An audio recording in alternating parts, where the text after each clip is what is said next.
The Emancipation Proclamation, a great light of hope to millions of Negro slaves who were seared in the flames of withering injustice. But over 100 years later, the now vastly black community of Harlem Park, still not free. Over 100 years later, the life of those who live in that community still sadly crippled by the chains of discrimination. Over 100 years later, the residents of Harlem Park live on a lonely island of poverty in the midst of a vast ocean of material prosperity. And so we've come here today to dramatize a shameful condition. Like Dr. King did in 1963, in a sense, we've come to cash a check. When the architects of our republic wrote the magnificent words of the Constitution and the Declaration of Independence, they were signing a promissory note to which every American was to fall heir. A promise all people would be guaranteed the unalienable rights of life, liberty, and the pursuit of happiness. It is obvious today that America, Maryland, Baltimore City, you have defaulted on this promissory note insofar as the citizens of Harlem Park are concerned. Instead of honoring this sacred obligation, America, Maryland, Baltimore City, you have given the citizens of Harlem Park a bad check. A check that has come back marked insufficient funds. But we refuse to believe that the Bank of Justice is bankrupt. We refuse to believe that there are insufficient funds in that great vault of opportunity of this nation, of this state, of this city. And so we've come to cash this check, a check that will give us upon demand the riches of freedom, security, justice. We have also come to remind America, Maryland, Baltimore City of the fierce urgency of now. This is not the time to engage in the luxury of cooling off or to take the tranquilizing drug of gradualism. Now is the time to make real the promises of democracy. Now is the time to rise from the dark and desolate valley of segregation to the sunlit path of racial justice. Now is the time to lift our community from the quicksands of racial and class injustice to the solid rock of brotherhood within a city. Now is the time to make justice a reality for all of God's children. As we work, we must make the pledge that we shall always march ahead. We cannot turn back. There are those who are asking, when will you be satisfied? We can never be satisfied as long as Harlem Park remains one of the most impoverished communities in Baltimore City. As long as our corners are plagued with drug dealers stifling opportunities for those who are fighting to stay clean.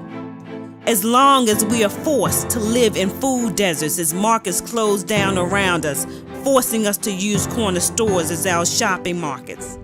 As long as our children are stripped of their selfhood and robbed of their childhood due to cutbacks on recreational activities and the closing of our recreation center. We cannot be satisfied with educational opportunities being offered outside of our community while our school buildings close. As long as development opportunities are planned everywhere else but Harlem Park. We can never be satisfied with community leaders who beg for change, but are afraid of change, so change does not happen. No, we're not satisfied. We will not be satisfied until justice rolls down like waters and righteousness like a mighty wind. We will go back to Harlem Park, knowing that somehow this situation can and will be changed. Let us not wallow in the valley of despair.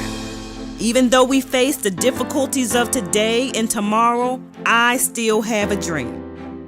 It's a dream deeply rooted in the American dream.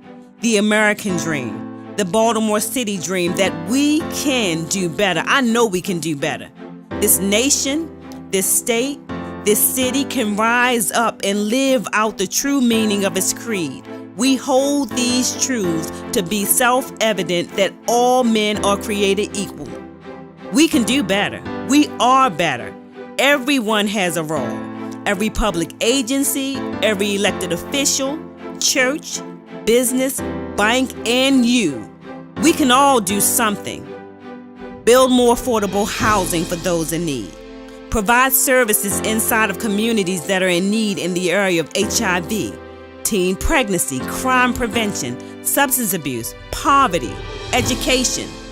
Making sure that we are one Baltimore, that the same opportunities that are afforded to one community, those opportunities reach the children, families, businesses, agencies, schools in Harlem Park. We can do better. We can do better in taking back our streets, the place where we live, work, raise our families, eliminating systemic social injustices. For the persons who are assigned to protect us, Black lives matter, yes. But shouldn't it also matter to the Black person? We have got to stop killing each other. We can do better because Black lives do matter. Your life matters. This is my hope.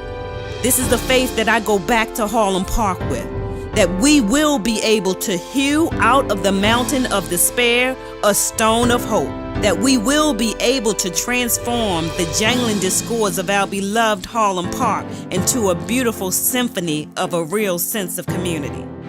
With this faith, we will be able to work together, pray together, struggle together, to build together, to stand up for freedom together, knowing that our community will never be overlooked again. Dr. King's dream, our reality.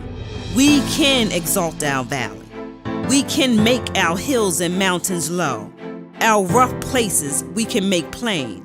Our crooked places together we can work to make straight. Citywide, statewide, nationwide, worldwide. We can show how teamwork can make a dream work.